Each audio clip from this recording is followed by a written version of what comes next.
E sejam todos bem-vindos à 25ª edição do Entradas Extras. Hoje eu venho muito bem acompanhado com o Shohei Ohtani do meu lado, ou seja, esse podcast não poderia ser melhor. Fernandão, sempre um prazer falar com você e é mais prazeroso ainda quando eu lembro de passar a introdução. Sem dúvida alguma, Natanzinho. Um abraço para você, mestre Felipe, meu querido Luquiba, todo mundo que veio e ouve a gente aqui no Entradas Extras. Faltam só 75 para o centésimo, né, Natanzinho? A gente está contando e está produzindo conteúdo toda quinta-feira, toda semana, aqui no podcast, mas nos nossos perfis de Instagram e também em Twitter, produção frenética, site também, muita coisa de beisebol, muita coisa de NHL, muita coisa de NFL, muita coisa de NBA, mas hoje aqui é só MLB, é só beisebol pelo mundo. Vamos que tem bastante coisa para a gente comentar. Vamos em frente. É isso aí, e vindo do nosso querido sul do país, não tão querido assim por alguns, mas, Felipe, você que recentemente sofreu um ataque de censura, né, pelos seus cachorros que tentaram lhe deixar fora do podcast, mas felizmente já está de volta. Gente, quem tem cachorro sabe, né, você deixou o cabo dando bobeira, algum vai roer, né, e os meus resolveram roer a fibra ótica, que é a mais difícil de resolver o problema, né, mas... Estou de volta, estamos aí para mais uma semana. Muita coisa rolando, né? A gente queria estar mais efusivo, falando de milhares e caralhadas de trocas que rolaram na Major League. Não foi dessa vez, mas estamos aí. É isso, e quem também vem muito feliz com a trade deadline do Boston Red Sox é o Luquiba, que ficou muito satisfeito com a objetividade do time.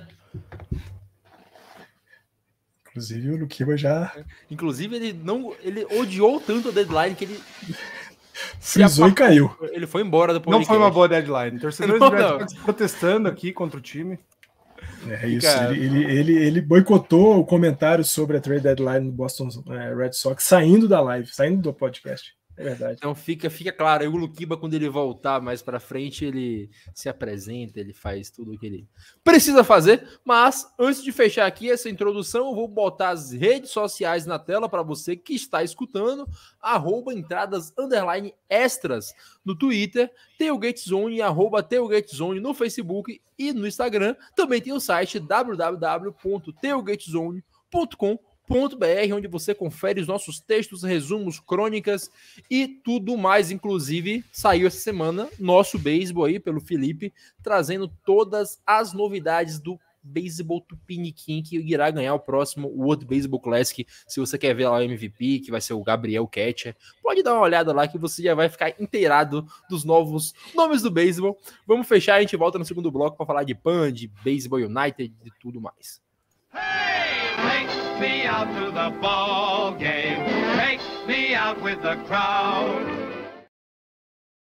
Meus queridos, antes de falar de Baseball United, de falar de beisebol de fato, falar do PAN, né? O nosso apoia-se passando aqui embaixo. Inclusive, já quero deixar o agradecimento à minha tia Neide e à minha tia Bel, que doaram o dinheiro hoje pra gente. Então, estamos cada vez mais próximos da meta, né, Fernandão? E também um pouco mais próximos de fechar a rifa. Quem ainda não comprou, fica aí o nosso convite para comprar a rifa, que vai valer a pena. Vão ser 3 sorteados, camisa do esporte que você quiser, né? Eu vou até mostrar aqui essa camisa do Ohtani, essa bela camisa do Ohtani, vários detalhes, muito bonita, lá do Mr. Vassett também. Então, se você quer a sua camisa do Ohtani, sua camisa do jogador que você quiser, compra a nossa rifa, ajuda a gente a viajar e ainda ganha uma bela camisa, né, Fernando? Natanzinho, ganha uma bela camisa e é o que a gente já tem falado aqui, né? Por R$25 você pode ganhar, você pode pegar a camisa que você absolutamente quiser. A gente sempre fala aqui, né, do catálogo de produtos da Mr. Vassett, tem tudo de beisebol, e não só de beisebol de MLB, mas se você quiser coisa da KBO, tem NPB também por lá.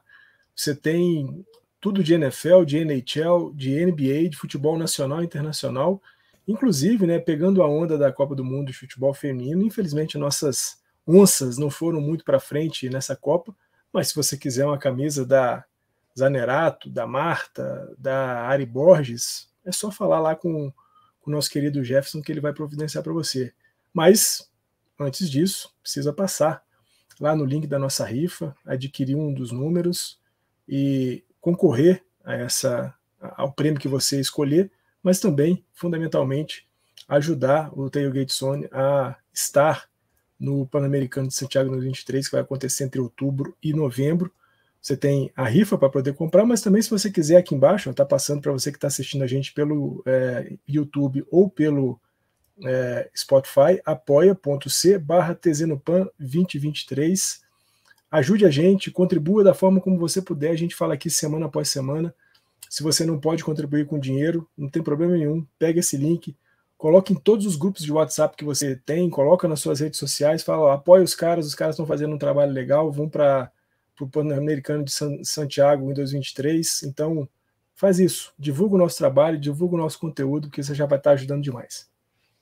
É isso, né, Felipe? Quem não quiser comprar a rifa, pode também nos ajudar, né? Quem não gosta de esporte, mas quer ajudar a gente aí e não quer nenhuma camisa, pode doar só pra gente, pode só compartilhar, mas a rifa talvez seja a melhor forma para quem quer ajudar e também ganhar algo em troca, né? Possivelmente ganhar uma camisa, que são 3 sorteados, cara. São 100 números, 3 sorteados, é uma chance alta de ganhar alguma coisa.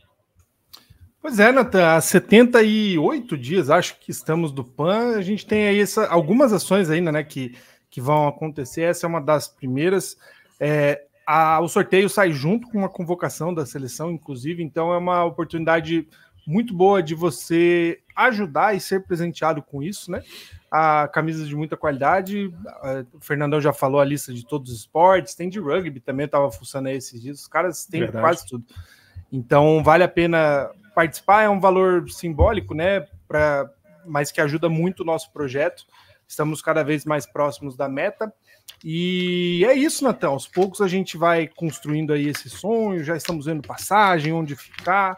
Não sabemos ainda onde serão os jogos, né? Porque o estádio ainda não existe, mas diz o governo do Chile que estará tudo pronto. Então, torcemos para que tudo dê certo do lado de lá, do lado de cá, e torcemos para que todos ganhem, embora sejam só 3 prêmios.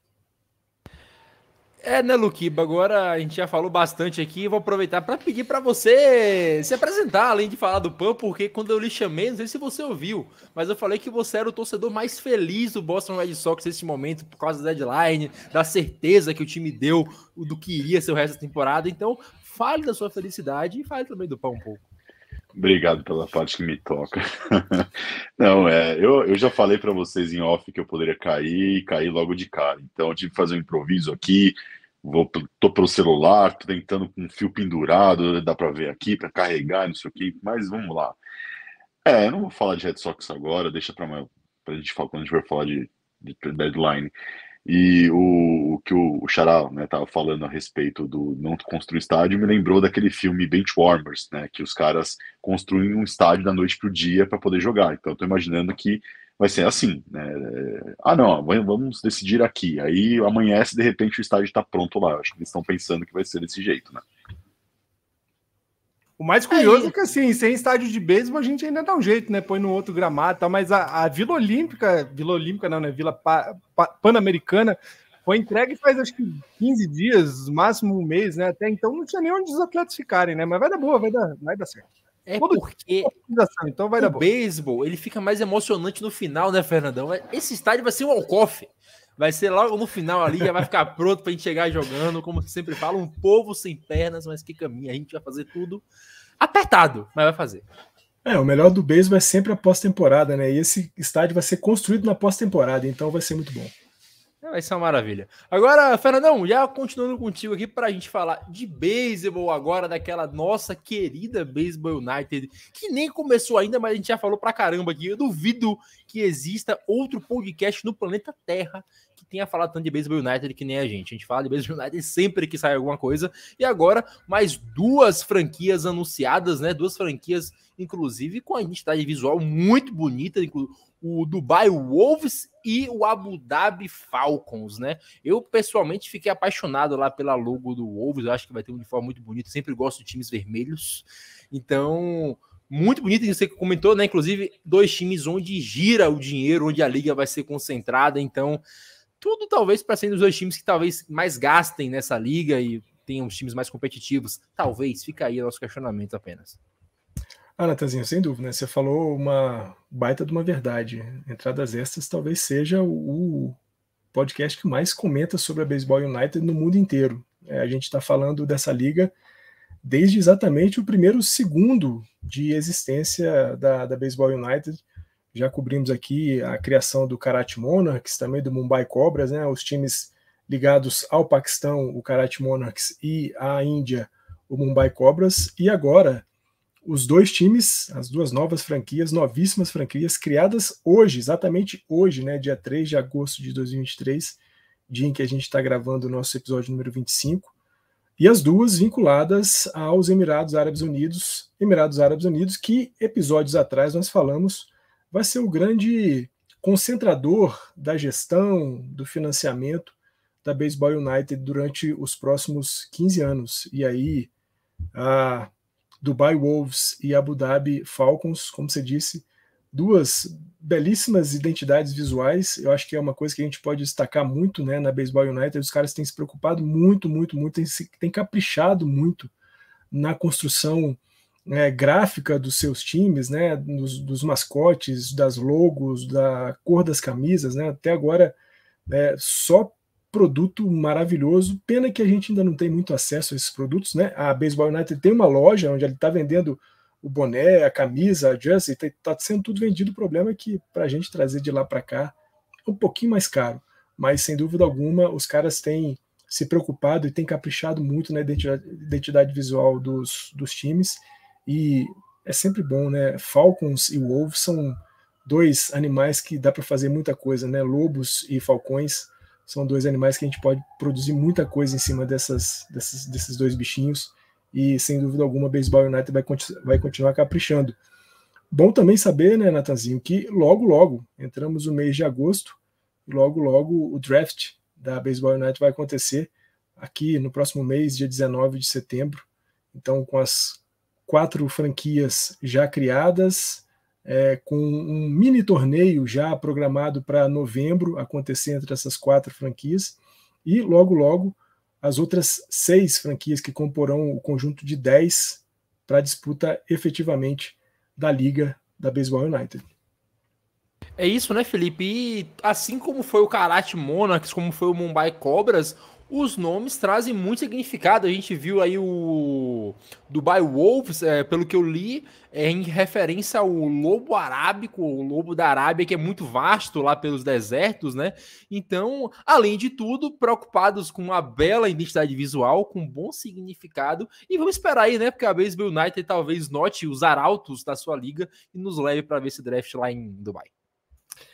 O que rola tem muita grana para promover nessa liga. A gente falou várias vezes isso do dinheiro que tem rolado, e o marketing dele está muito bem feito, né? Então tem muito dinheiro colocado para de fato fazer as coisas brilharem, né? Para gerar interesse, porque é um caráter de sobrevivência, né? A liga precisa ser interessante para que principalmente quem manda, né, nos Emirados Árabes Unidos tenha interesse em continuar investindo e permitindo a existência de uma liga de beisebol lá.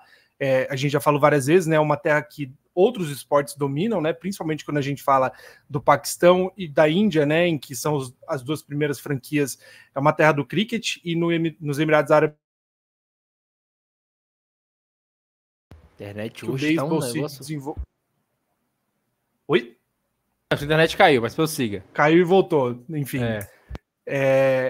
Eu estava falando sobre o tanto de dinheiro para fazer, de fato, o interesse crescer por lá, né?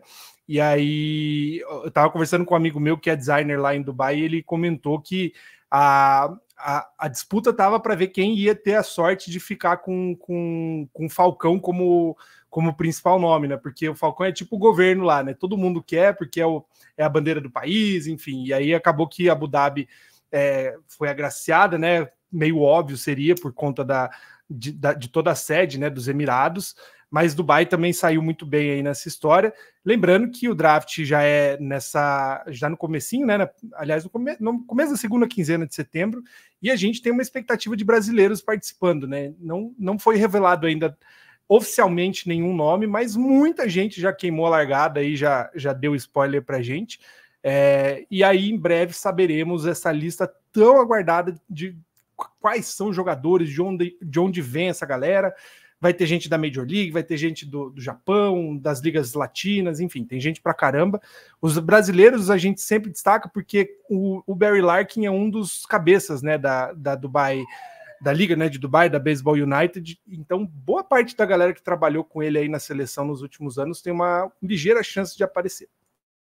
É isso, né, Luquiba? O Felipe comentou agora do Falcão, eu comentei do Lobo, a gente tem também como foi o Karate Monarch, que está ligado à monarquia do Paquistão. Mumbai Cobra, óbvio, se você digitar Mumbai no Google vai aparecer coisa de infestação de cobras, então todos têm coisas ligadas à cultura local. Como o Felipe falou, o Falcão foi bastante disputado, mas além disso tudo, a gente vê como, a princípio, parece estar sendo uma liga bem estruturada, bem feita e com muito dinheiro.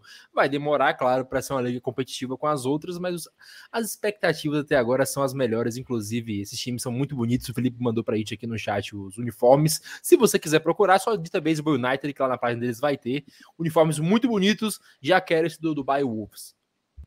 Olha, eu vou te falar que eu já estava muito empolgado com o Mumbai Cobras, né? O roxo, a cobra, com o Barry Larkin sendo o GM, né? Então, aquilo já estava bem atiçado. E o Monarchs com o Beltri, com o GM honorário, também já estava bem empolgadão. Aí esses dois, agora, na hora que eu vi King Félix sendo o GM honorário do Dubai Wolves, aí a empolgação transcendeu.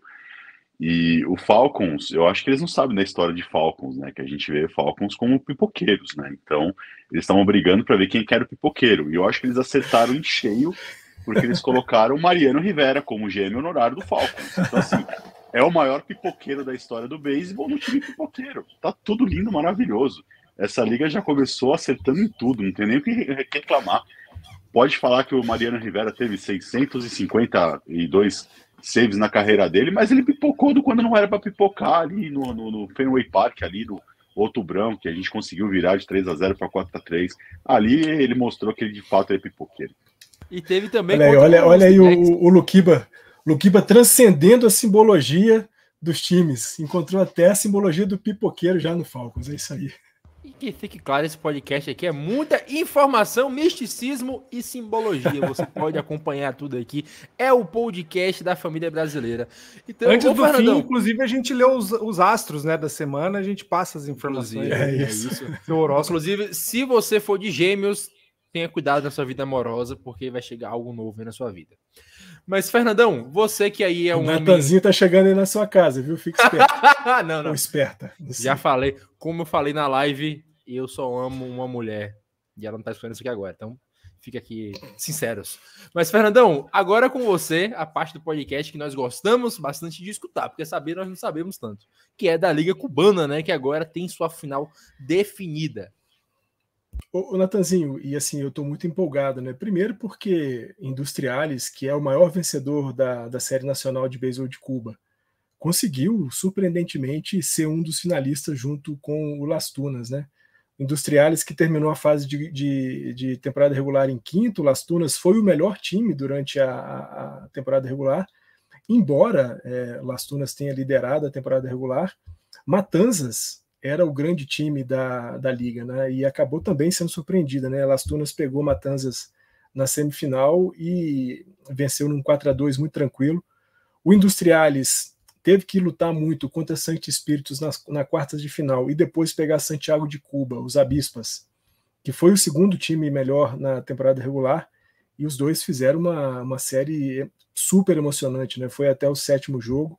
Os dois últimos jogos disputados lá no Guillermón, que é o estádio de Santiago, vitória de Santiago de Cuba no sexto, empatando em 3-3, e depois um 3-1 para os Industriales no sétimo e decisivo jogo. Las Tunas e Industriales agora começam a duelar pela final. Os dois primeiros jogos lá no Julio Antonella Meia, que é a casa do Las Tunas. Depois a série se muda para Havana, para disputa no grandiosíssimo estádio latino-americano, 3 partidas em Havana, e aí, se necessário, a série volta para Las Tunas, volta para o Julio Antonella Meia, e aí a gente vê quem vai ser o grande vencedor da 62ª edição da Série Nacional de Beisebol de Cuba, Eu estou aqui torcendo muito pelos Industriales e deixo já indicado para todo mundo que está ouvindo a gente aqui no Entradas Extras e que queira acompanhar no YouTube, no canal do Telerebelde Deportes. Você pode acompanhar absolutamente todos os jogos da série. A gente vai deixar na descrição do episódio, né, o link para o canal do Telerebelde Deportes. Então, vale muito a pena a gente estar um pouco mais perto, né, desse beisebol latino-americano e, sobretudo, do beisebol cubano, que foi e continua sendo, né, um grandiosíssimo fornecedor de talentos para o beisebol mundial, seja MLB, seja NPB, seja KBO. Onde você pensar que tem uma liga competitiva, pode ter certeza, vai ter um ótimo cubano jogando por lá. É isso, Felipe. Só para a gente fechar essa primeira parte, tem um aviso para dar para quem mora em São Paulo, ali nas Redondezas. Temos treino da Seleção Brasileira muito em breve. Pois é, Nathan, esse episódio vai ao ar na sexta, então você que está nos ouvindo na sexta, amanhã e domingo teremos treino da Seleção Brasileira, o último treino antes da convocação final dos Jogos Pan-Americanos. Esse treino é aberto, não só esse, né? Todos os treinos da seleção até então são abertos, esse é o 5º, terão mais 2, se eu não me engano. Você pode ir acompanhar, dessa vez vai ser no GSEBS, né? O pessoal que é do meio do beisebol sabe, né? O GSEBS fica ali na região de Arujá, em São Paulo. Vale a pena, você pode conhecer aí alguns atletas que fizeram história com a camisa da seleção brasileira, né? Na lista dos pré-convocados está o André Rienzo, por exemplo, Paulo Orlando, entre o grupo, né, dos técnicos está Kleber Ojima, enfim, Thiago Magalhães, tem muita gente legal. E é um passatempo, né? Esse treino, pelo que o Thiago Caldeira, técnico, falou, serão 2 dias de joguinhos mesmo, né? Não treino de fundamentos e mais jogos. Então, vale pela diversão de você ir lá, matar boa parte aí da manhã, do seu sábado, do seu domingo, a partir das 10 da manhã, nos 2 dias, você pode acompanhar esses treinos. E aí, em breve, né, a gente vai trazer a informação mais certinha, mas já havíamos comentado aqui que tem grande chance do Brasil fazer amistosos contra a seleção do Chile antes do embarque para Santiago, né? Muito provavelmente esses jogos serão próximos aí do feriado de 7 de setembro, então em breve, né, teremos mais informações. Pelo que a gente entendeu, está confirmado já a data e a disputa, né, contra o Chile. A questão é onde, ainda não temos certeza onde será o jogo, se em Ibiúna, se em São Paulo, mas fique de olho aí, marque na sua agenda que 7, 8, 9, 10 de setembro teremos pelo menos 2 ou 3 jogos contra a seleção do Chile. É isso, eu deixo inclusive a sugestão aqui para a seleção brasileira de fazer o treino aqui no Lomanto Júnior, aqui em Vitória da Conquista, que fica mais fácil para eu ir, se for possível, é claro. Mas se não for, tá tudo bem também. Vamos fechar. Primeira parte, a gente volta para falar dessa movimentadíssima trade deadline.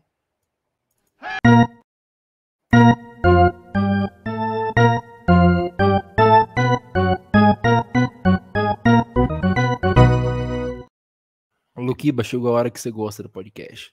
A hora de falar desse deadline aí, talvez falar um pouco de Red Sox. Mas a gente chega lá, vamos começar do começo. Vamos começar do que é mais importante, com todo respeito, é claro, ao Red Sox. Vamos falar de Mets agora, que é lastimável, né? O Eurico Miranda do beisebol lá, né? O Steven Cohen, gastou. E agora acabou trocando o seu Max Scherzer e trocando o Verlander, né? Finalmente, Luquiba, teremos Max Scherzer e Jacob deGrom jogando juntos em Dallas. Eu acho engraçado que você me perguntou isso semana passada, se Scherzer e Verlander iam sair. Eu falei, não, imagina, não faz sentido. A boca maldita aí acertou em cheio, né? Mas eu acho que para Mets faz todo sentido. Os caras apostaram alto, viram que não deram certo, que esse time não ia a lugar nenhum. Então é melhor vender agora, conseguir comprar alguns prospects aí, do que esse pessoal sair de graça depois e você ficar a ver navios, né? Então foram trocas boas até para Mets. Pegou o Acunha, né, do Rangers, e pegou também um dos tops prospects do Astros, né, o outfielder, esqueci agora o nome dele, me fugiu. E não foram as únicas, né? O Mets também vendeu, eu acho que o Tommy Pham, se não me engano, saiu também, foi para Arizona. Para mim, eu acho que o Texas ficou bem mais forte, né? Eu acho que eles entenderam que a janela é essa, né? Eles já estavam apostando que em breve ia ser um contender e aí viram a oportunidade, né? E o Astros não quis ficar para trás, né? Porque imaginou que com o Scherzer lá no Houston, eles pensaram, no Texas, em Dallas, pensaram talvez, acho que a gente vai deixar esse gap aumentar. Então, acabaram indo atrás do Verlander, que é um nome familiar lá, né? Já conhece bem o time, né? A cidade, o clima, jogou já há um tempo. E outras movimentações também interessantes, eu acho que o Fernandão e o Xará também vão querer comentar. É isso, Fernandão. E o Verlander, né? Ele e Scherzer foram de companheiros de time para rivais pela divisão. O Verlander, talvez ele se encaixe ainda melhor no Astros por um motivo bem simples. Ele ama jogar com o Maldonado de catcher. Então, para ele já é uma vantagem enorme voltar para o time, que inclusive foi campeão na última temporada, volta a jogar em casa. Talvez os Astros tenham pagado um pouco caro nisso, mas os Astros também entendem que está chegando ao fim da janela de competir com a ascensão do Rangers. Inclusive, a minha aposta é que eles ainda vão ganhar a divisão esse ano. Mas as duas movimentações muito interessantes, essa briga vai até o final aí, viu? Sem dúvida, né? Acho que Texas já vem nessa movimentação de fortalecer o time há 2 temporadas, né? Temporada passada eles fizeram investimentos muito fortes, nessa não foi diferente.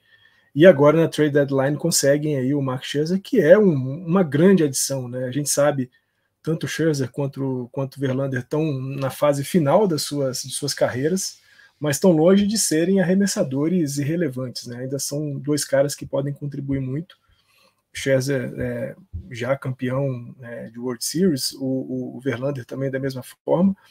Eu acho que Houston leva uma pequena vantagem tendo o Verlander, muito por conta de ser um cara que é muito familiar à organização, aos companheiros, né?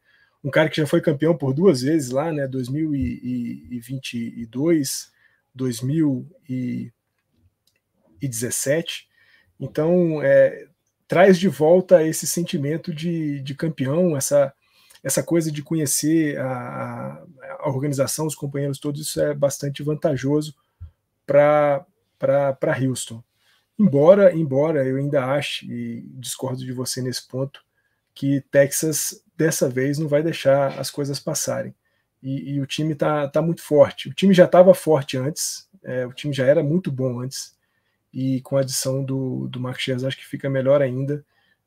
Tá bem legal, essa divisão oeste da Liga Americana tá bem legal, mas eu acredito que com essas movimentações, embora, claro, como eu disse, né, Verlander seja um cara que chega num ambiente que ele conhece e que o conhece também, mas a adição do Scherzer para Texas vai ser fundamental. É isso. E o Scherzer hoje, Felipe, foi jogar contra o White Sox, tomou 3 corridas logo na primeira entrada, mas recuperou. Depois disso foram 5 entradas, nenhuma corrida, fechou com quality start, né? Mas ainda assim, 2 adições excelentes, como a gente já cansou de falar aqui agora. A divisão vai girar talvez em torno disso. O Astros tem o Fran Valdez ainda, né? Que comentei em algum podcast aqui que ele tem uma das melhores qualidades que o arremessador poderia ter. Quando o time precisava de um ace, ele virou um. E provou lançando o no-hitter, né? Nessa última semana aí, o no-hitter do Fran Valdez quase passa batida aqui pela gente. Mas, além disso tudo, o Astros já é um time campeão, vai brigar agora com o Texas Rangers, que tem, querendo ou não, o DNA de campeão lá com o Bruce Bolt e sabe o que fazer nesses momentos decisivos. Pois é, o Verlander que não precisou nem tirar foto, né, com o uniforme novo, já aproveitou aí o que tinha de estoque. Muito bom, né, essas movimentações todas que as 2 equipes fizeram. É uma divisão que, com a queda do Astros, ela estava, mesmo que com alguma vantagem de um ou outro, ainda meio em aberto, né, a gente olhava assim, será que talvez, né, com as movimentações que o Angels fez, talvez tivesse mais chance, o Seattle também se mexeu, agora não tem muita clareza, né, vai ficar entre os 2 mesmo. Como a gente comentou hoje, eu acho que estamos vendo os últimos atos do Houston Astros, tem grande chance de a gente ver aí longos anos de domínio do Texas Rangers pelo elenco que foi construído, né? Já era para o ano passado esse elenco, com a contratação do Corey Seager, do Marcus Semien, não rendeu o que deveria, esse ano veio com força total, né? E é muito, muito curioso que o Rangers passou boa parte do ano sem o DeGrom e ainda assim ganhando muitos jogos, né? Então esse time, se de fato saudável, que é muito difícil, porque de um lado a gente tem o DeGrom e do outro o Max Scherzer beirando os 40 anos, então é cada vez mais improvável que você tenha esses dois jogando por muito tempo juntos, né? Uma vez que a idade chega e as lesões aparecem, mas o time do Texas Rangers de fato é muito, muito bem construído, e o Astros, como você falou, correu para onde dava, né? Para tentar bater de frente. Um time que já está beirando aí o desmonte também, né? Muita gente daquele elenco campeão aí dos títulos já saiu, né? Ficou basicamente Altuve, enfim, tá tendo que surgir com nomes novos, está conseguindo, né? McCormick subiu bem, enfim, toda hora surge algum arremessador melhorando, né, essa rotação de pouco em pouco. É uma briga que vai ser bem interessante daqui para o fim do ano e muito provavelmente aí por umas 2 temporadas ainda, até de fato ser o fim da era, né, do Houston Astros, que foi grande campeão. Eu ainda acho que falta talvez um pouco pro Astros para conseguir de fato se segurar nessa divisão, né? Sem o Scherzer, o Rangers já estava sobrando em relação ao Astros. E eu acho que só o Verlander não vai fazer muita mágica. Só um detalhe, né, que eu achei engraçado, que hoje rolou uma história que logo que foi confirmada a troca, o Verlander mandou mensagem para o Maldonado, né, falando assim, let's go, alguma coisa, e disse que o Maldonado respondeu com aquele gif que o Verlander faz uma defesa, cai para trás, daí ele vai lançar a bola caída e ele acerta a própria perna, né? Então, esse é o clima amistoso que estará no Houston Astros. É isso, né? Felipe, o Texans não tá tão longe, não. Os dois times têm 62 vitórias, tá? Então o negócio, os caras estão tão perto um do outro ali. Ô, Luquiba, antes da gente falar dos nossos times que não se movimentaram, quer dizer, o meu não se movimentou, o teu fez coisas que não sabemos o que foi. Vamos falar da trade deadline em si, né? Eu peguei um negócio aqui interessante, não reflete necessariamente o que verdadeiramente aconteceu, mas, segundo a MLB on Fox, os vencedores da trade deadline foram Texas Rangers, Houston Astros e Miami Marlins. E os perdedores, New York Yankees, Los Angeles Dodgers e New York Mets. Ou seja, que belo time de perdedor. A gente gosta sempre de ver esses 3 times perdendo, né? Eu adorei o que Marlins fez, né? Eu falei para você que Marlins estava talvez a um bastão de um time de pós-temporada. Trouxe o Bell, né? Não pagou caro por ele. Também teve uma troca antes que ele trouxe o Robertson, né? Aproveitou a venda total do Mets. Então, gostei bastante do que o Marlins fez. Não concordo que o Dodgers é um perdedor. Eu acho que foram movimentações pontuais, né? Que o Dodgers fez. Não abriu mão do farm, né? Trouxe o Lance Lynn, trouxe o Joe Kelly, trouxe o Kike Hernandez, trouxe vários nomes conhecidos lá, né? Para lá. Eu não vejo eles como perdedor. Concordo que sim, o Yankees não fez praticamente nada, né? Então, quem não fez nada é passivo. E eu também não acho que o Mets é perdedor, porque conseguiu praticamente remontar um farm, né? Nessa troca. Né? Então, para mim, eu acho que foi vencedor. Para mim, perdedor é quem não fez nada, são os passivos. Eu colocaria aí o seu Giants, o nosso Red Sox, né? Esses sim, para mim, são perdedores que são passivos. Agora, eu gostei também bastante do Brewers, né? Que trouxe o Santana, trouxe alguns nomes interessantes também. Eu acho que foi uma deadline, não foi muito competitiva como nos últimos anos, que a gente vê troca atrás de troca, aquelas coisas que você vai, não estava imaginando esse cara, aí sai, não sei o quê. Foi mais ou menos os nomes que todo mundo imaginou que fosse sair, saíram. Né? O Angels logo de cara falou, o Ohtani tá fora, aí trouxe lá o Cron, né, com o Jolito depois, ou antes. Então já basicamente já estabeleceu qual que seria o ritmo, né? Também teve a Med Rosário, né, que o Dodgers trouxe, também foi uma troca interessante. Então, eu acho que foi uma deadline morna, né, não teve, eu acho, nenhum blockbuster que você possa falar, além dos dois que vocês já citaram, né, Verlander e Scherzer. Gostei demais também da troca que o Orioles fez, né, que foi atrás do pitcher do Cardinals, me fugiu o nome dele agora. Jack Flaherty. Flaherty, exatamente. Não foi um preço muito alto, né? Também pagando por lá. Então eu acho que os times que a gente imaginou que fossem crescer, de fato, se movimentaram. O Pirates também, o Padres é um que eu imaginei que poderia já entrar no sale acabou fazendo movimentação também. Não sei se vai ser o suficiente, eu ainda acho que essa última vaga é do Marlins. Fernandão, você tem mais propriedade para falar de Dodgers, mas vimos, inclusive, você reclamando do que o Friedman fez. Talvez ele foi meio cauteloso em buscar nomes para brigar, tanto que eu comentei com o Henrique, cara, eu acho que para os Giants não vale a pena agora gastar, porque o único time que eu vejo vencendo os Braves é o Dodgers, e se reforçar direito. Se não reforçar direito, eu acho que o Braves vai ganhar essa conferência aí, se nada acontecer de anormal até lá. Eu falo um pouco mais do Giants, um pouco mais pra frente, quando a gente for falar dos times que não se movimentaram, mas o Dodgers trouxe alguns nomes que vocês vão tentar recuperar para essa temporada, né? Como é o próprio caso do Lance Lynn. Jogou bem, vai ser contra os A's, então vamos esperar ele jogar contra uma franquia da MLB para falar como é que vai ser ele no decorrer do ano, né? Mas ainda assim, acho que os movimentos do Dodgers não foram os que fariam esse time brigar com o Braves forte. Natanzinho, eu acho que assim, o Andrew Friedman ele deu a pista já durante a off-season, né? Durante a fase de free agents, né? Em que os Dodgers não fizeram nenhuma movimentação muito forte. Eu acho que o front office dos Dodgers optou por fazer uma temporada mais econômica, valorizando os prospectos que surgiram, né? A gente está falando de Bob Miller, de Emmett Sheehan, de James Outman, o próprio Miguel Vargas, que acabou agora voltando para AAA, mas é um cara que os Dodgers têm muita esperança, parece ter um futuro bastante interessante na MLB, mas os Dodgers acabaram optando por isso, por uma temporada mais econômica, para quem sabe, em 2024, tentar ser um dos times na briga um pouco mais forte pelo Ohtani e alguns outros jogadores. É claro que, como você disse, quando a gente olha para o Atlanta Braves e para os times que vão ter que concorrer contra o Atlanta Braves na National League, a gente não viu nenhum time se movimentando a ponto de falar assim, opa, esses caras têm força agora para bater com os Braves. Eu acho que ainda não, embora, como você também disse, né, os Dodgers trouxeram 3 caras, né, que era para aquilo que os Dodgers tinham mais de fragilidade, que é o montinho, tanto no bullpen quanto na rotação titular. Trouxe para o bullpen o Joey Kelly e o Ryan Yarbrough, e também para a rotação o Lance Lynn, que são caras que os Dodgers vão apostar na recuperação e na capacidade do Mark Prior de recuperar os caras.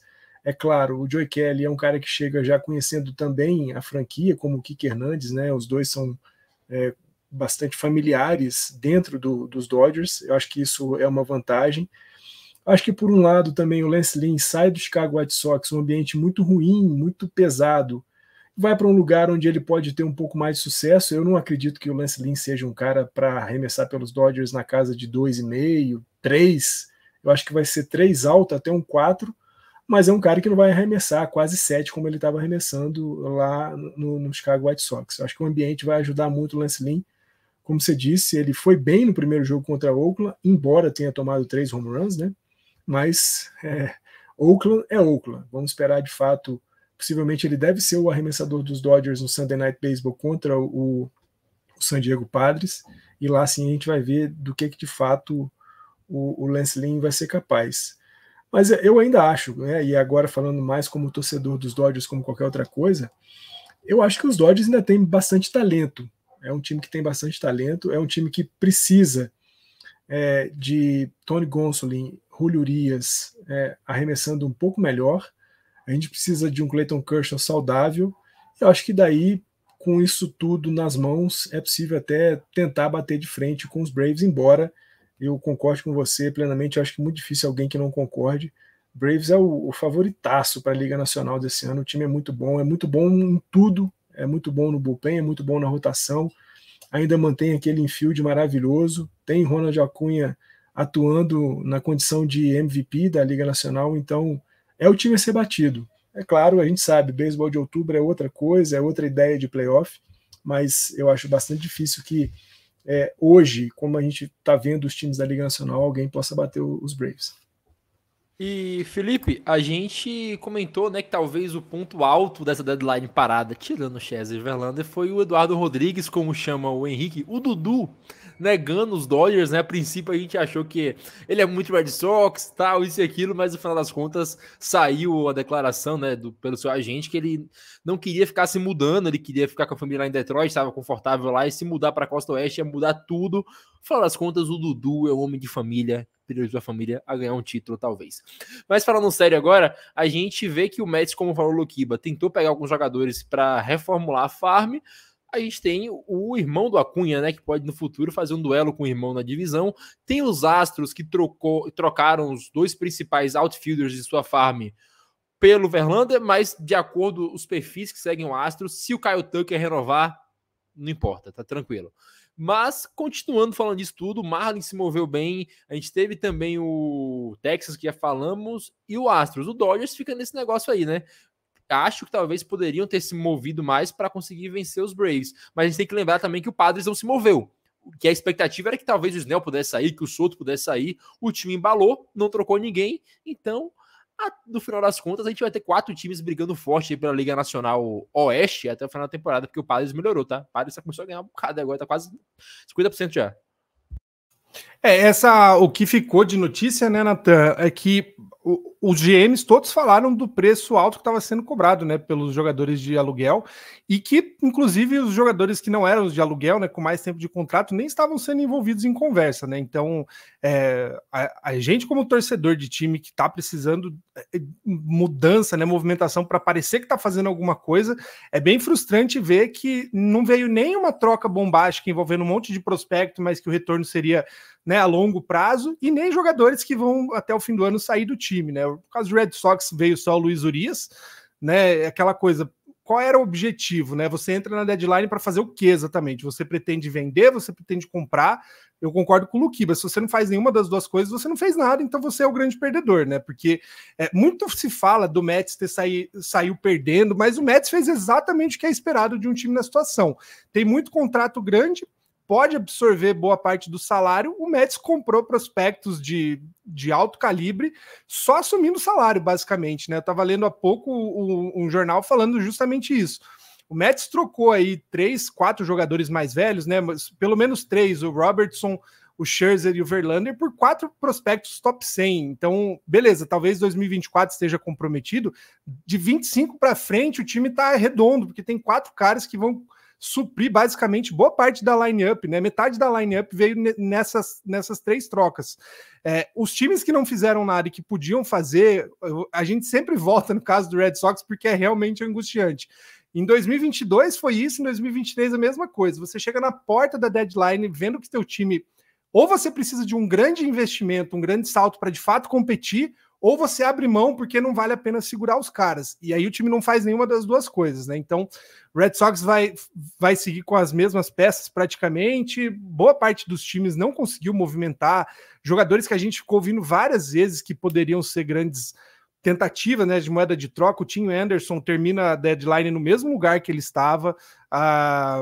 Que outros nomes, né? Você comentou do Soto, Dylan Cease, tem um monte de nome que poderia ter sido capitalizado melhor aí por times que não vão competir por nada e vão continuar no mesmo lugar, né? O caso do Eduardo Rodrigues chama atenção do ponto de vista do torcedor. É curioso, né? Um cara que abre mão de jogar, da oportunidade de jogar em Los Angeles, que é um grande mercado, e de fato competir por um título, para ficar em Detroit, que é um time que também não sabe para onde vai, mas é de se respeitar muito uma decisão desse porte, né? Ele vem a público falar que é importante respeitar essa decisão do cuidado familiar, né? De você ter a sua família de fato estabelecida em um lugar. Não é uma mudança simples, né? Porque às vezes você vai, sei lá, de Los Angeles até Seattle, tá meio que na mesma costa, né? Mas de Detroit para Los Angeles é uma baita distância.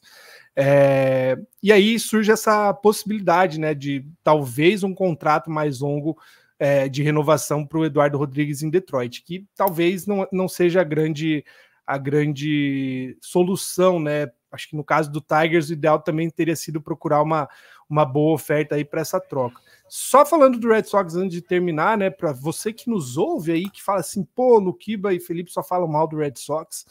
Red Sox quase trocou por Verlander, saiu a notícia hoje que era um dos times mais agressivos na troca. Felizmente, né? Não abriu mão dos prospectos para um aluguel. E Justin Turner também quase virou o Miami Marlins, mas ficou no Red Sox, e também acho que felizmente, né? Tinham outros nomes que podiam ter sido trocados, mas esses daí, pelo menos até o fim do ano, a gente sobrevive de alguma forma. Agora, ô Luquiba. Ô Natanzinho, não. Pode falar. Eu vou falar rapidinho. Só para pegar um pouquinho sobre essa declaração do Eduardo Rodrigues, né, que é de fato muito legal. A gente está falando de uma reta final de primeiro semestre de escola dos Estados Unidos, né, e aí você mover a família toda de Detroit para Los Angeles, claro, isso traz um desconforto, sobretudo para a criança, né? Imagina a criança estar familiarizada na escola, com o professor, com os amigos, de repente isso tudo se desfaz para você poder se mudar para uma outra cidade, para um outro ambiente, para um outro espírito de lugar e tudo mais. Eu acho que é bastante legal a gente ouvir o Eduardo Rodrigues falando sobre isso, valorizando esse lado. Mas acho que também vale muito a gente destacar o fato de que o Eduardo Rodrigues ele tem para a temporada que vem uma cláusula de opção de saída do contrato dele. E é um cara que está arremessando em 2023 num altíssimo nível. É muito possível que ele vá se aproveitar desse altíssimo nível que ele está mostrando em 2023 para sair desse contrato com o Detroit Tigers. Seriam mais 3 anos de contrato, mais 39 milhões de dólares durante esse período de 3 anos, mas, sem dúvida alguma, depois de ter recebido 28 milhões pelos 2 primeiros anos de contrato com os Tigers, essa opção de saída e o fato de ele estar jogando muito em 2023 dão para ele um certo conforto, um conforto até de agora, de fato. Eu não estou dizendo que ele não tenha se preocupado com isso, mas de valorizar a condição, a situação da família, né, a posição da família em Detroit, e aí sim, durante a off-season, né, durante um período de férias escolar e tudo mais, que é um lugar mais tranquilo de você se movimentar, de você sair, aí sim tentar uma outra coisa. E claro, né, o Eduardo Rodrigues, pelo nível de carreira dele, mas fundamentalmente pela temporada 2023 que ele está fazendo, tem condição de ter um contrato bem legal e num lugar mais competitivo para ele, sem dúvida alguma. Agora, ô Luquiba, só para falar dos times ali que estão brigando por alguma coisa, não se moveram. Quer dizer, o Phillies se moveu, então eu vou falar de Phillies, porque o Phillies trouxe o Lorenzen, jogou muito bem hoje, inclusive. Mas a gente fica com Yankees, Red Sox e Giants que não se moveram. Quer dizer, o Red Sox foi o que mais se moveu desse, que perdeu peças, né? Só que aí eu enxergo uma diferença muito clara entre todos eles. Primeiro, porque o Yankees tem a obrigação de ir para os playoffs. O Red Sox e o Giants, não. Eles gastam muito mais, eles pegaram o Judge agora, então talvez tivessem que ser mais agressivos nesse momento. O lance dos Giants, que eu acho que o time ficou bem neutro nessa deadline, porque saiu a declaração dos Giants depois que os caras estavam pedindo ou o Eisenhunt ou o McRae para caras que iriam jogar metade da temporada e não iam mudar o patamar do time. São 2 dos melhores prospectos dos Giants para não mudar o patamar da temporada que o Giants está passando aí de turista, né? Porque a gente não vai ganhar nada no final das contas. O time é um bom time hoje, é um time cheio de rookie e no final das contas é isso. Não precisa trocar o Jock Peterson também, porque o time pode chegar nos playoffs e sabe lá Deus o que acontece, mas eu acho que a decisão de não trocar o McRae e não trocar o Eisenhunt agora é totalmente acertada, porque a gente perdeu o Wheeler por nada uns anos atrás e perdeu o Brian Reynolds por nada também uns anos atrás. Então, aí eu acho que é acertado, diferente do que eu acho do Red Sox, que poderia ter mantido o time sem perder nada. Só que trocou, e o time ainda tinha condições de pegar playoffs. Aí trocou, aí não trocou todo mundo de vez, ficou naquele meio termo. Aí eu acho que é o problema. Totalmente diferente do Giants, não sei se você concorda comigo, mas eu acho que o Giants não é porque é meu time, eu fiquei muito puto na hora, só que depois que eu vi o que estavam pedindo para troca, eu falei, não, tá certo, ano que vem se resolve na Free Agents. Acho que são casos diferentes, como você falou. A situação do Giants é mais confortável em questão de tabela também, né, de posição, de folga que tem, de gordura que tem. Então eu acho que para o Giants faz sentido não ter feito nada, porque não é temporada de World Series para o Giants, é temporada de Wild Card, você não vai brigar para playoffs profundo, então é o que você falou, não tem por que você queimar tudo agora. Por Yankees eu também concordo, eu acho que é um time que se não for aos playoffs vai ser muita frustração, porque acabaram de investir uma bala no Judge, a janela talvez do Cole está começando a fechar para o Yankees, então não sei como é que vai ser para o futuro. Eu acho que o Yankees, para mim, foi o maior perdedor por não ter feito nada. Aí, o que a minha discussão do Red Sox, que até a gente conversou, né, eu e o Xará, num grupo, é se posicionar. Você é o quê? Você é um vendedor ou você é um comprador? Ano passado, o Red Sox não se posicionou, porque vendeu o jogador e comprou o jogador. Né? Vendeu o catcher, né, fugiu o nome dele, que era uma peça central, né, do time.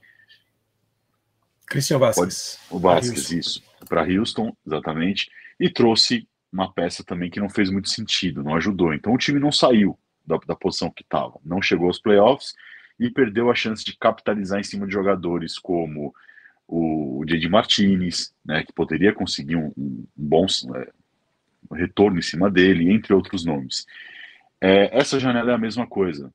O Xará entende que é um time que consegue ir aos playoffs. Eu não acho que esse time é time de playoff, eu acho que esse time não vai conseguir pegar essa vaga. Por isso que eu entendo que era uma outra oportunidade de você se colocar como vendedor. Aí você capitalizava em cima do Justin Turner, você capitalizava em cima do Paxton, você conseguia esses caras que ano que vem não vai estar lá no Red Sox, não vão renovar com o time, né? Então, assim, era melhor você pegar alguns prospects, porque esse time não vai longe. Se conseguir essa última vaga, que eu duvido muito, porque eu vejo muitos times abaixo do Red Sox melhor do que o Red Sox. Então, se você conseguir essa vaga, você não vai lá na frente, você não vai bater de igual para igual com Baltimore, com Tampa, né, com Houston, com Texas. Então, assim, no máximo que você vai conseguir ganhar é o do time da Central, né, seja Minnesota, seja Cleveland, seja o time que for. É o máximo que você vai conseguir.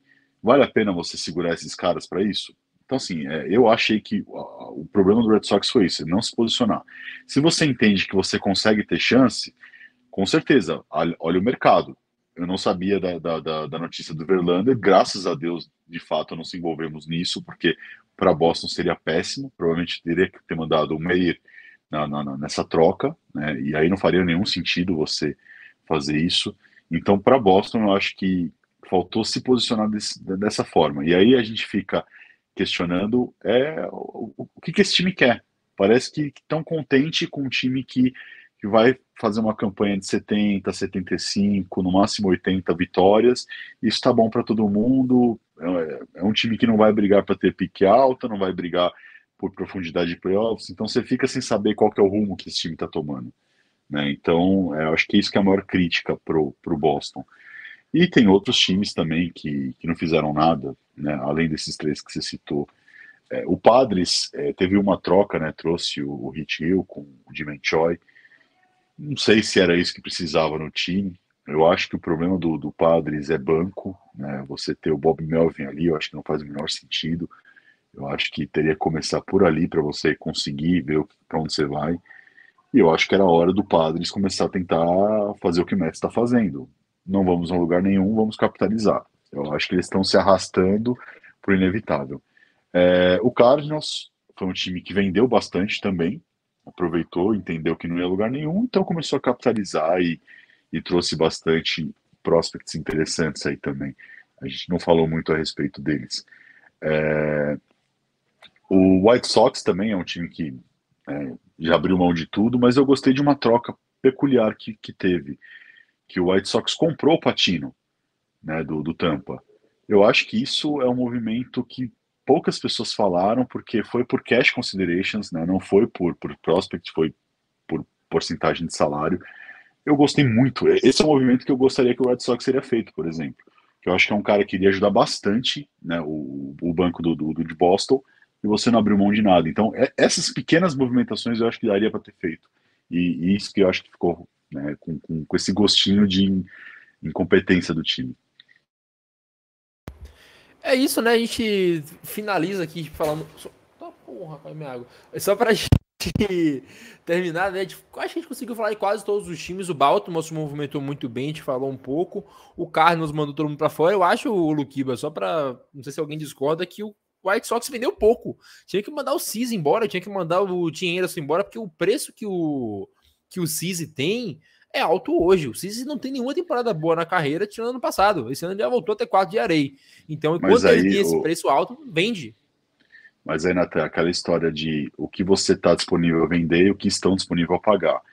Provavelmente não chegaram nenhum valor que valesse a pena você abrir mão do Cease. Então é melhor você manter o Cease, porque provavelmente o White Sox vai começar do zero com comissão técnica, né? Vai talvez, né? E aí talvez o Cease volte a uma temporada boa. Então ainda é um ativo que vale a pena você segurar, você não se desfazer por pouco. Eu acho que é mais nesse sentido.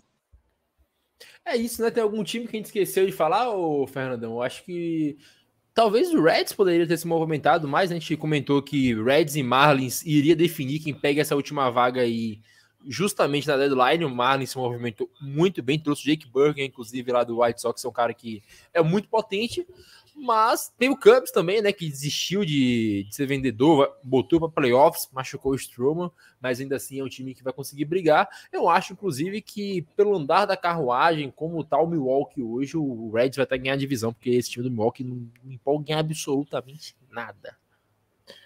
Eu acho que o Reds não faria muito sentido buscar alguma grande troca, porque eles estão produzindo gente em casa suficientemente capaz de colocar o time numa condição de playoff. É claro, nós estamos falando de um time que vai ser campeão da World Series, mas para uma divisão que está lá com o St. Louis Cardinals passando um vexame terrível, um Chicago Cubs que não sabe se vai ou se fica, um Milwaukee Brewers que perde série para o Washington Nationals. Eu acho que o Cincinnati Reds não precisa se movimentar muito para garantir alguma coisa dentro da divisão que eles estão jogando. Um time que produziu Spencer Strider, McLean, Ellie De La Cruz, Jonathan India, não precisa pensar em muitas coisas, pelo menos para essa temporada. Eu acho que o time tem que, de fato, olhar um pouco mais para o futuro, para o que esse time ainda vai construir ao longo do tempo. Eu acho que a gente não falou dos Angels, né, Natanzinho? Nós não falamos nada dos Angels. Angels que se movimentou bastante nessa trade deadline. É claro, muito no afã de tentar convencer o Shohei Ohtani a permanecer no time a partir da temporada que vem, quando o Ohtani vai ser agente livre. Mas, pelo menos até aqui, o grande nome, né, da movimentação dos Angels, que foi o Lucas Giolito, 2 jogos para esquecer completamente, né? 9 entradas que ele arremessou, 5 home runs cedidos, um ERA de 12, um WHIP de 2. Absolutamente não era esse Giolito que os Angels estavam esperando que fossem chegar.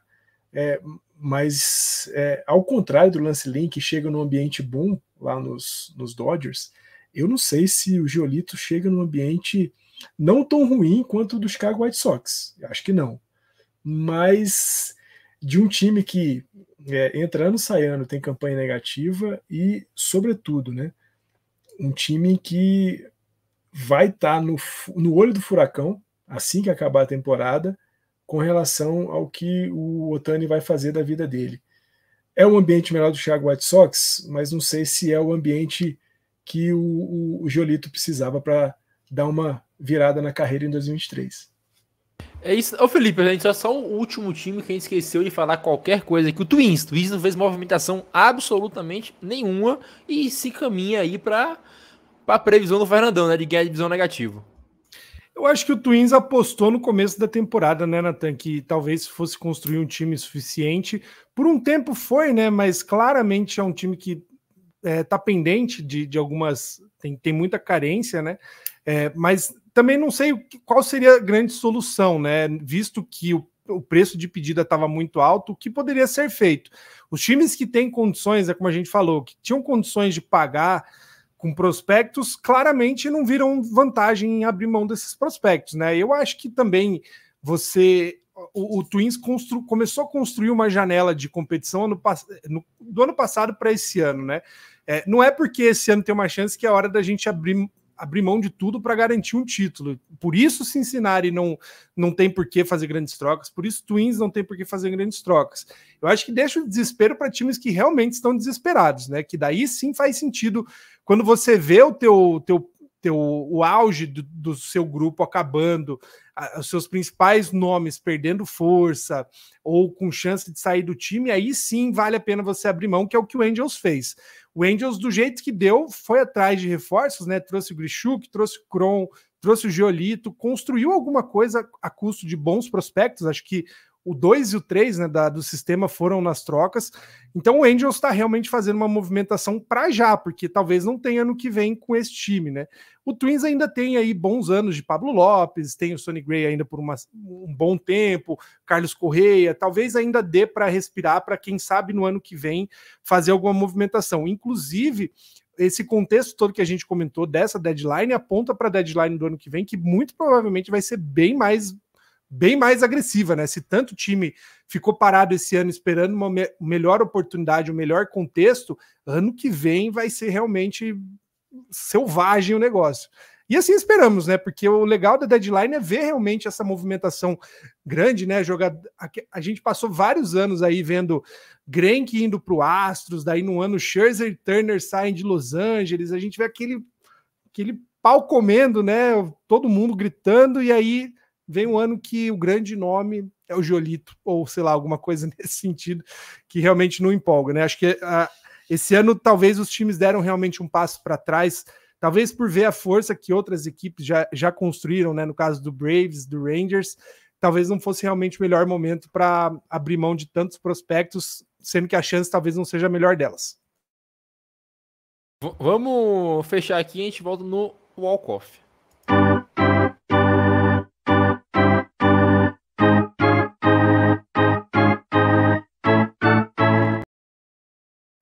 Fernandão, nós discutimos aqui times que se movimentaram errado, times que não se movimentaram e erraram no se movimentar, times que fizeram de tudo, times que acertaram em não se movimentar, mas no final das contas, para você, o grande vencedor da deadline e o grande perdedor da deadline.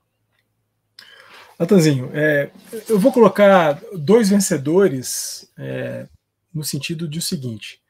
Primeiro, o Miami Marlins, que acho que, né, pelo volume de movimentações que o time fez e pelos nomes que eles conseguiram trazer, né, Jake Burger, o Ryan Withers, Josh Bell, gostei muito da vinda do Jorge Lopes, né, do Jorge Lopes lá de Minnesota para Miami.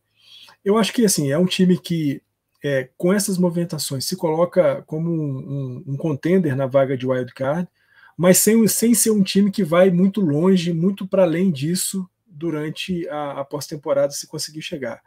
Agora, para mim, o grande vencedor de um time que se movimenta não tão agressivo, não tão ativamente quanto os Marlins, mas que se movimenta no sentido de se colocar como um forte competidor para a World Series, para mim é o Baltimore Orioles.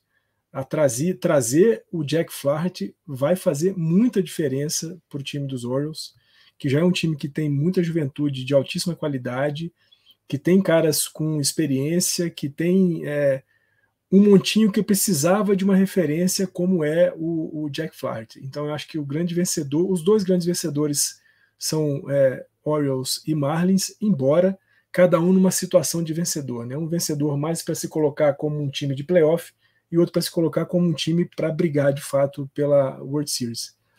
E como perdedor, a gente falou muito aqui, né, dos times que não se movimentaram, isso já os coloca como perdedores, mas eu vou falar de um time perdedor que se movimentou muito, mas que não vai dar em nada, que é o Los Angeles Angels. Para mim, os Angels são os grandes perdedores dessa trade deadline, porque a gente falou aqui, né, deram deram prospectos muito bons para 3 jogadores que eu não sei, sinceramente, se vão ser capazes de mudar tanto assim a perspectiva do time até o final dessa temporada regular. Então, para mim, o grande perdedor da trade deadline é o Los Angeles Angels. Luquiba. Olha, eu concordo 100% com o Fernandão na parte do perdedor. Eu já tinha dito isso no anterior, que não pode fazer movimentação que for, que o Angels não ia a lugar algum, e de fato não vai. Eu acho que o Angels perdeu a oportunidade, ao invés de você se colocar como comprador, você se colocar como vendedor e capitalizar em cima do Ohtani. Eu acho que era a hora de você ter trocado o Ohtani e conseguido aí 2, 3 nomes para você reconstruir o time, que você ainda tem o Trout lá. Então, eu acho que para mim o Angels fez besteira gigante. Mas para não copiar o Fernandão, por incrível que pareça, um que a gente quase não falou, mas que para mim foi o grande perdedor, foi o Phillies. Você pode falar que o Lorenzen foi uma boa contratação, mas não pelo preço que eles pagaram. Eles deram, acho que o número 5 da farm deles, né? Me fugiu agora o nome. Parece que é um Raul Yuli, uma coisa assim. E eu não acho que o Lorenzen é esse cara para você envolver um talento grande de farm, né? Esse eu acho que é o rental, aquele rental que você paga caro demais por um cara que você não vai ter esse retorno. Eu não acho que era isso que o Fitz precisava fazer. Então, para mim, é o grande perdedor.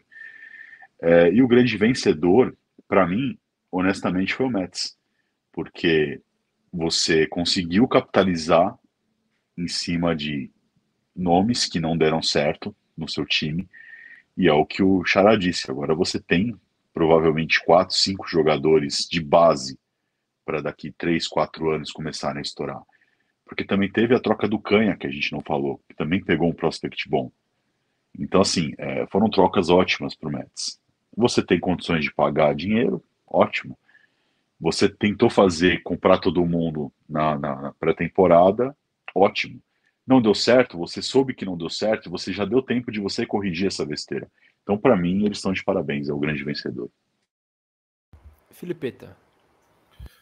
Para ficar diferente, eu vou apostar nos 2 grandes referenciais da Major League Baseball, Nova York Yankees e Boston Red Sox, por não terem feito absolutamente nada, e Red Sox, inclusive, por uma declaração que passou batida, né? Acho que talvez só quem realmente torce para o time percebeu e não digeriu essa fala do Chaim Bloom, o gerente geral, que falou: nós somos underdogs esse ano. Que absurdo um GM falar isso, que absurdo.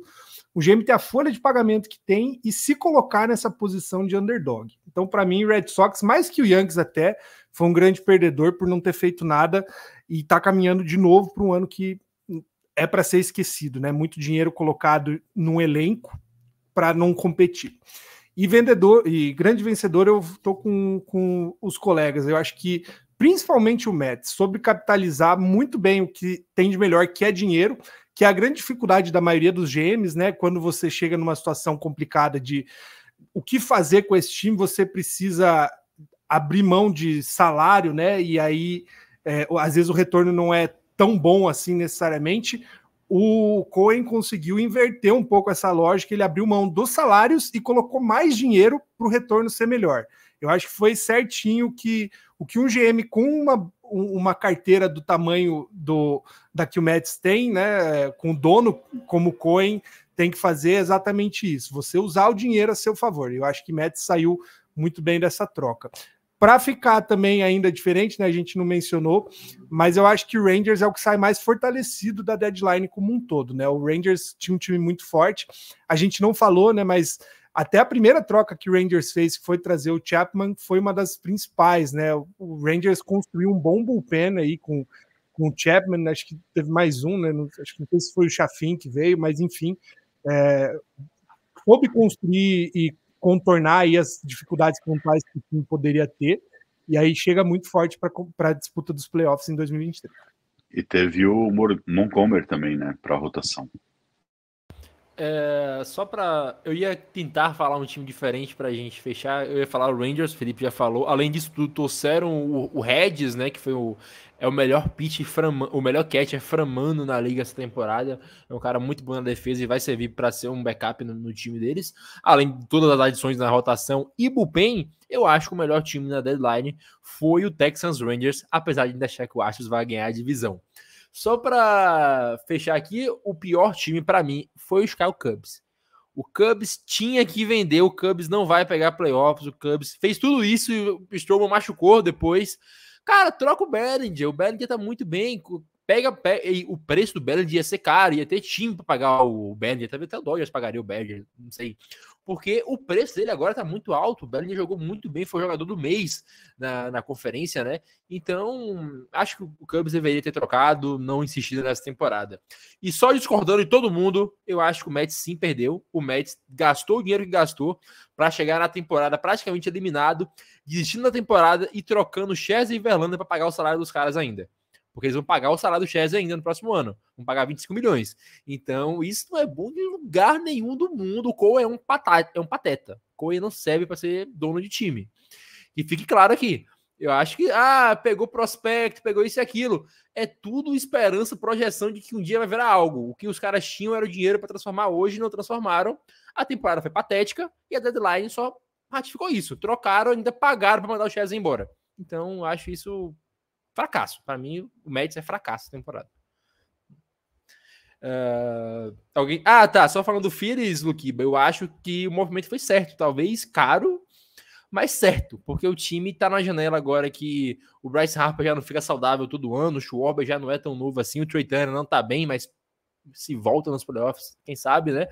Pode chegar longe, talvez ser o time que vai bater o Braves. Eu acho que o Phillies vai chegar bem nos playoffs. Até lá.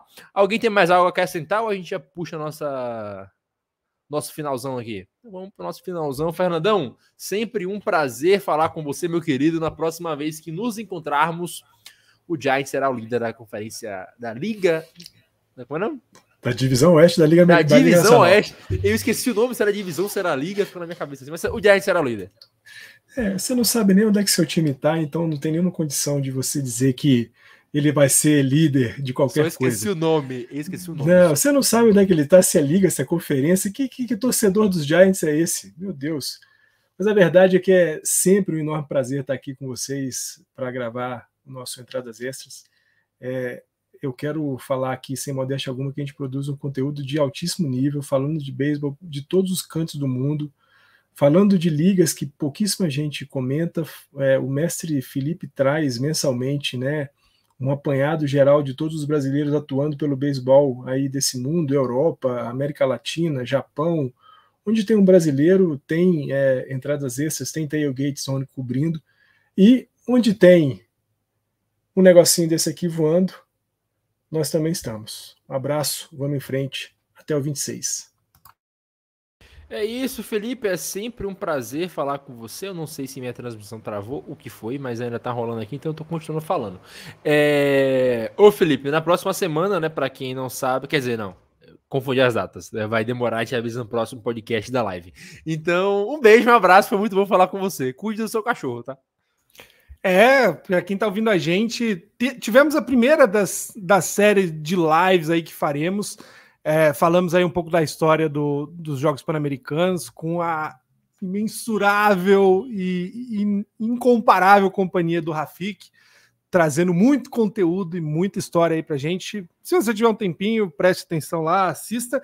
Mas fique de olho nas divulgações, porque, como o Nathan falou, em breve teremos novidades. A gente já tinha cantado a bola aqui, na verdade, né, de alguns convidados para falar tanto de beisebol como de basquete. Vem gente grande por aí, vai ser muito bom. E, claro, reforçando sempre, siga aqui, né, o link, clica aí, apoia-se /TZ no PAN 2023, doe dinheiro, compartilhe, enfim, fale sobre a gente, conte para os seus amigos, fala, tem uma galera que vai cobrir o PAN. Somos nós, compre aí sua rifa, participe. Muita coisa acontecendo no Tailgate, muita coisa legal acontecendo, projeto crescendo. Prazerzão fazer parte de tudo isso. Valeu, até semana que vem. Eu queria nos parabenizar, Luquiba, nesse final aqui, de não ter falado de Ohtani nesse podcast. A gente falou quase nada de Ohtani, inclusive estamos fazendo a nossa intervenção, a desintoxicação de Ohtani. Aí semana que vem ele volta aí lançando um jogo perfeito e a gente tem que falar dele de novo. Mas é sempre um prazer falar com você, é muito bom falar de beisebol, a gente se vê na próxima semana. Abraço, meus queridos, um prazer aí ficar sempre aí convidando com vocês. E eu sei que no seu fundo você deseja ver essa Ohtani mudando de cor, vindo para um laranjinha ali, né? Laranjinha com preto. Eu entendo as suas intenções, né? Tá fazendo esse mantra inteiro do ano Ohtani para, quem sabe, ano que vem ele tá lá na Baía de São Francisco. Abraço, meus queridos, até a próxima. Ano que vem, para quem não sabe, os Giants vão promover a maior união nipônica dos Estados Unidos, porque a maior comunidade japonesa fica ali em São Francisco, e a gente vai ter Yamamoto e Ohtani, vai ser um negócio lindo, o Fernandão vai ficar incomodado, mas venceremos. Um beijo, um abraço a todos e nos vemos na próxima semana. Tchau.